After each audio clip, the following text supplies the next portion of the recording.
Ei, gente, aqui é o Kaique. Hoje nós vamos para mais uma aula de português. Vamos voltar nos gêneros, né? É, e aí, hoje a gente vai discutir um pouquinho sobre os tipos de carta, quais tipos de carta que tem, que normalmente caem em alguns vestibulares, aparecem no Enem também. E também sobre sinopse, resenha e artigo de opinião. E aí nós vamos ver a diferença de cada um, ok? Para começar, então, vamos começar com a carta do leitor. O que é a carta do leitor? Lembrando que esse material aqui, que eu separei, que está sendo apresentado aqui nos slides, ele é uma junção de um material que vai estar no Drive, que a gente vai colocar lá no Drive, disponibilizar para vocês, junto com outros exemplos que eu quis trazer aqui para contextualizar melhor o que é cada tipo de carta e cada outro gênero que eu vou apresentar aqui para vocês. Então, coloquei alguns exemplos a mais aqui para ficar mais fácil de vocês entenderem como é que funciona cada gênero, cada tipo de texto que eu vou apresentar aqui para vocês, ok? Então, carta do leitor. A carta do leitor, ela é feita quando o leitor sente necessidade de fazer algum comentário sobre determinada matéria ou rebater algum argumento e envia sua carta ou e-mail para a redação de um jornal ou revista, que escolhe qual carta será publicada. Então, essa carta do leitor, normalmente, ela vem em alguns jornais ou algumas revistas que publicam suas matérias, e aí o leitor tem vontade de comentar alguma coisa em cima daquelas matérias e envia essa carta pro editor do jornal, da revista. Aí, nesse material que a gente vai disponibilizar para vocês, tem um pouco mais de alguns comentários, né, sobre a carta do leitor, e fala aqui: há jornais que disponibilizam o e-mail do Ombudsman para que os leitores encaminhem reclamações, correções ou comentários para ele. Quando eu li isso, até eu estranhei, porque eu não sabia o que era Ombudsman. Aí eu tive até que pesquisar no Google, mas na verdade é um cargo nessas editoras de revista e de jornal, que é um cargo específico para receber essas críticas, receber esses comentários que os leitores fazem. Então é tipo um cara ou uma mulher que está lá para receber esses comentários mesmo, aí chama de ombudsman. E aí um exemplo de carta do leitor, que na verdade eu trouxe um exemplo bem simples assim mesmo, que eram os comentários, as cartas que os leitores da Turma da Mônica enviavam para a revistinha. E aí tem esse exemplo aqui que é até um pouco engraçado.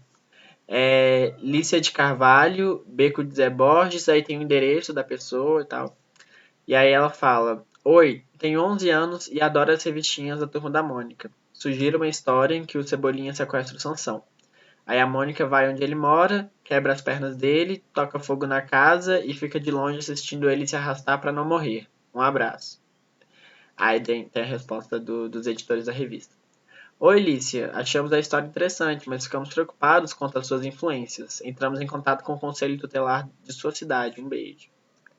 Então, às vezes, o próprio editor da revista também pode responder a carta do leitor e tal. E aí usa esse formato mesmo de data, vocativo e de despedida como se fosse uma carta normal que a gente envia para alguém. Então, tipo, tem o cumprimento da pessoa, oi, e depois a despedida, que é um abraço e tal. Então tem esse formato de carta mesmo. E aí, outro gênero de carta é a carta aberta, que em vez de expressar tipo, uma opinião do leitor a respeito de alguma coisa que ele leu, na verdade a carta aberta é mais um gênero para informar e para dar alguns argumentos, né, para convencer a pessoa para quem ela se dirige. O locutor geralmente fala em nome de um grupo com a intenção de esclarecer determinado assunto ou fato à população. Pode também reivindicar explicações ou questionar atitudes públicas. Usa-se o título, o nome do gênero. Aí no título tem o nome do gênero, o assunto e o destinatário. E aí essa carta, né, normalmente quando se escrevem cartas abertas, é justamente isso, quando tem algum grupo que quer falar sobre alguma coisa, que quer dar visibilidade a alguma questão, alguma reivindicação. E aí o exemplo que eles próprios colocaram aqui é a carta à comissão tripartite sobre a reforma psiquiátrica ameaçada. Então você vê que tem o nome do gênero, que é a carta, tem um assunto que é sobre a reforma psiquiátrica ameaçada e o destinatário, que é a comissão tripartite. Então, até os títulos das cartas abertas têm essa estrutura mesmo. E aí, nesse próprio exemplo, já mostra como eles estão representando um grupo específico que é nós da Rede Nacional Internúcleos da Luta Antimanicomial.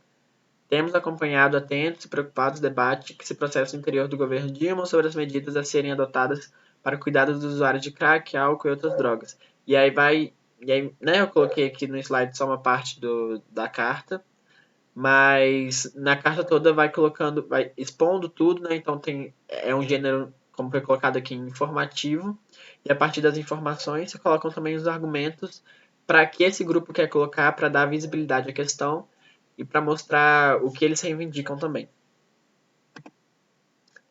E outro gênero de carta é a carta argumentativa, que é um gênero argumentativo destinado a um interlocutor específico.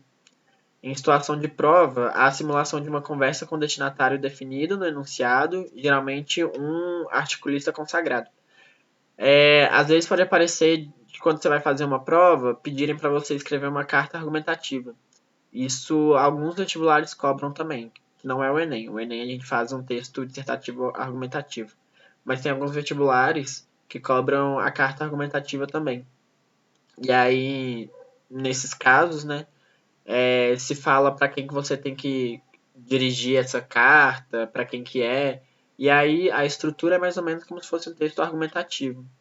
Mas a carta argumentativa você pode também expressar um pouco mais da sua subjetividade, usar os pronomes eu acho, eu acredito, eu penso, né? O locutor pode ser também uma exigência do comando de maneira a ficcionalizar ainda mais a situação comunicativa. O grau de intimidade entre locutor e interlocutor determinará a escolha da linguagem, dos pronomes de tratamento e do vocabulário. E aí usa-se o cabeçalho, vocativo e despedida. Então, a carta argumentativa muitas vezes pode aparecer em situações de vestibulares em que você tem que escrever para dar os seus argumentos. Né? E aí, tem aqui um exemplo bem básico de uma carta argumentativa. Aí você tem que usar o endereço, a data certinho. E aí, para quem você está se dirigindo, no caso que seria os senhores associados, esse não é um exemplo de uma carta que vem de um vestibular, na verdade é uma carta geral de um exemplo genérico do Google. E aí tá aqui, senhores associados, mando-lhes essa carta para solicitar medidas efetivas acerca do biodiesel. Sei que esse recurso cresce a cada instante no país, mas temos que mostrar para a população, para as pessoas que trabalham com a gasolina, por exemplo, que esse recurso ajuda as famílias pobres que moram na zona rural. E aí vai lá e coloca os argumentos, né? E aí você vê que tem, tem de certa forma um grau de pessoalidade, né? Ele fala, mando-lhes essa carta para solicitar medidas. Ele fala para que ele está fazendo isso. E aí no final ele coloca a despedida, obrigado pela atenção, e a assinatura. Então, se algum dia você tiver que escrever uma carta argumentativa, essa é a estrutura geral dela. E aí, outra forma que se assemelha à carta é o manifesto. Que o manifesto é um gênero persuasivo que declara publicamente os princípios e intenções de um grupo. Pode ser utilizado também para conclamar os destinatários a uma participação política, ideológica ou estética. Em geral, os vestibulares trabalham o manifesto como um gênero similar à carta aberta, porque de fato é bem parecido. Mas o que diferencia bastante a carta aberta do manifesto é que o manifesto ele vem justamente com essa perspectiva mais política, ideológica ou estética, chamando as pessoas mesmo para participarem de um movimento ou para colocar o que essas pessoas reivindicam e mostrar que elas estão fazendo uma movimentação política ali. E aí, a própria Rede Emancipa, ela construiu um manifesto nesse momento de pandemia, um manifesto que chama Sobre Pandemias e Periferias, um manifesto. Que ele foi lido, ele foi publicado na aula inaugural da Universidade Emancipa, que é um curso à distância que está rolando aí no Brasil inteiro. E aí, eu coloquei até aqui um pedaço dele. É de fato, assim, é parecido com uma carta aberta, né? Mas mostrando, colocando todos os argumentos, as argumentações do que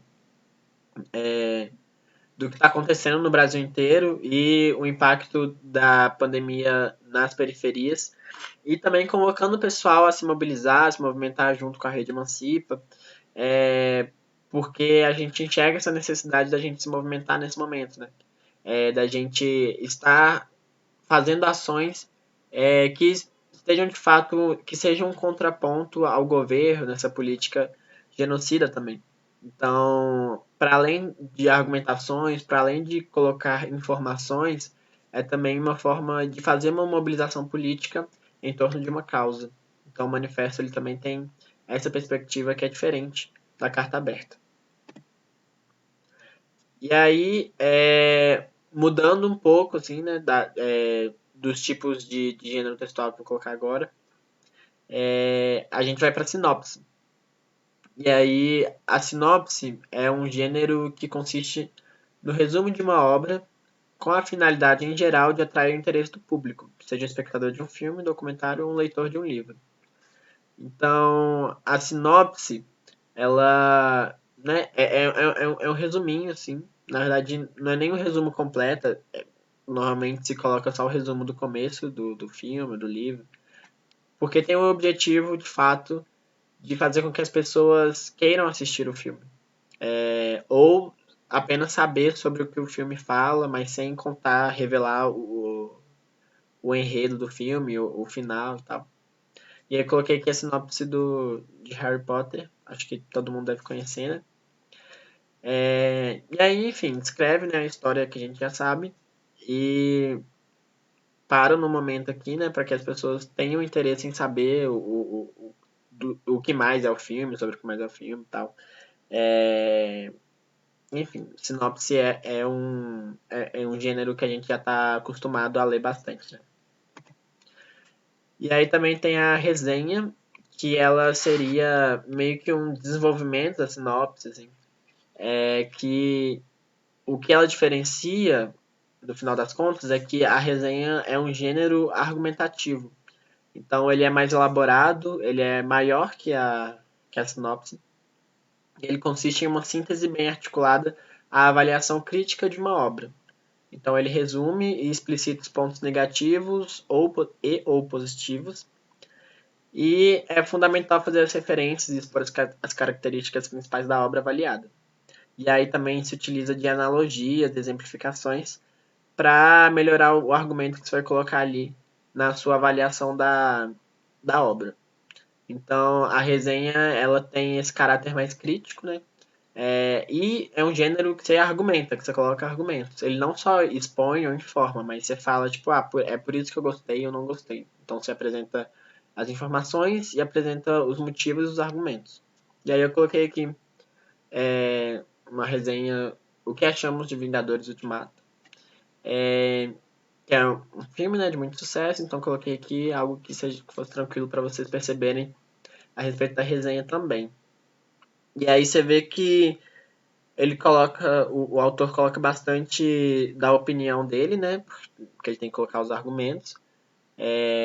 O personagem consegue mostrar uma força inabalável, tanto nas cenas de ação, nananana. Ele também tem uma análise dos aspectos técnicos do filme. Como toda obra, especialmente esta, com toda expectativa, não é imune aos erros. Os diretores arriscam, ousam e acertam na maior parte. O roteiro deixa lacunas abertas e perguntas sem respostas, porém nada que afete profundamente a trama. O tempo de cada personagem na tela é escolhido com cuidado, alguns brilham mais e outros mereciam mais atenção. Então é algo que se debruça mais sobre alguma obra e tenta, né, perceber ela nos seus detalhes para construir uma argumentação em cima disso. E aí, o artigo de opinião, ele também é um gênero argumentativo, ele também quer colocar os argumentos, só que ele é geralmente publicado em algumas colunas assinadas nos veículos de informação, né, como os jornais e as revistas. Então a gente encontra bastante artigo de opinião em alguns jornais ou em algumas revistas de grande circulação. E aí a tese de raciocínio deve ser defendida e discutida ao longo do texto, e sua comprovação é fundamental para garantir a consistência do ponto de vista exposto. E o título, né, tem que ter um título, e esse título deve ser persuasivo e coerente com a tese. A tese é o que você vai defender no texto, né? E aí tem alguns vestibulares também que cobram fazer um artigo de opinião em vez de um texto argumentativo. E aí a diferença do artigo de opinião para o texto argumentativo é que no artigo você também pode colocar um pouco mais a sua pessoalidade.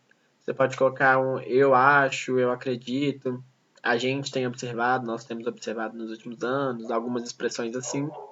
É porque de fato o que você está colocando é a sua opinião, então você pode colocar ali um pouco mais da sua subjetividade, da sua personalidade. Enquanto no texto dissertativo argumentativo é melhor você não colocar esses termos, tipo eu acho, eu acredito, porque você tem que colocar diretamente os seus argumentos para mostrar credibilidade no que você está passando, né? Mas se alguém pede para você escrever um artigo de opinião, você pode colocar mais de você dentro do texto. Mas não muito também, porque tem que ser também um texto objetivo e, né, bem direto também. E aí, um exemplo aqui que eu coloquei foi um artigo de opinião que aparece na revista Carta Capital. E aí, o nome dele é Impeachment é a urgente política de saúde contra o novo coronavírus. E aí, esse artigo de opinião também tem um subtítulo, mas não necessariamente precisa ter subtítulo o artigo de opinião. De crime de responsabilidade em crime de responsabilidade, milhares vão morrendo do novo coronavírus. E aí, eu coloquei aqui o comecinho, né, do artigo de opinião também, e vai colocando todos os argumentos e as informações para defender a tese que o autor coloca, né, que a tese é de fato que o impeachment é necessário. E por que o impeachment é necessário? Ele coloca as informações, e aí você vê como o título ele é coerente com a tese, e aí a tese de raciocínio ela é defendida e discutida ao longo de todo o texto. E é isso, gente. Essa foi uma aula bem rapidinha, bem um pouco corrida assim também.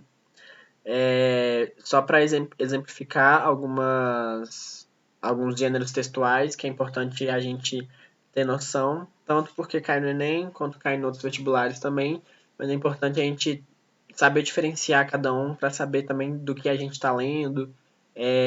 Quando a gente for ver isso em alguns jornais, algumas revistas, que é importante ler, né, jornal e revista.